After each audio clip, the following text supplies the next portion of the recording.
Berbicara tentang Bali, pesona magisnya selalu menyimpan kisah yang tak pernah habis untuk dijelajahi.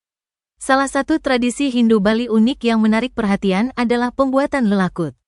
Di permukaan, lelakut berfungsi sebagai pengusir burung pemakan padi. Namun, di balik itu terdapat dimensi mistis yang jarang diketahui.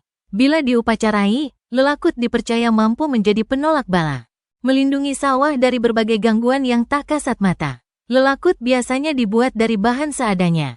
Namun, dalam upacara tertentu pembuatannya menjadi lebih sakral dan dipenuhi ritual khusus.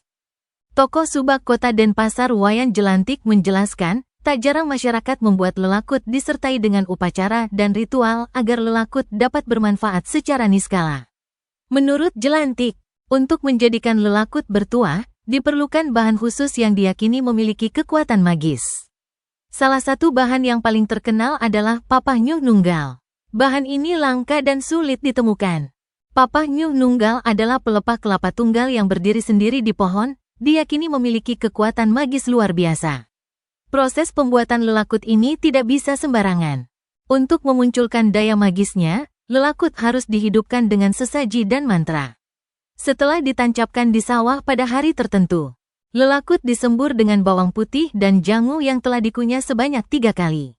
Sesaji berupa canang dan jajan satu juga diaturkan setiap 15 hari sekali, agar lelakut semakin bertuah dan mampu melindungi sawah secara niskala. Tradisi ini tidak hanya menggambarkan kearifan lokal masyarakat Bali dalam menjaga pertanian, tetapi juga menunjukkan betapa kuatnya keyakinan mereka terhadap kekuatan mistis yang ada di sekitar.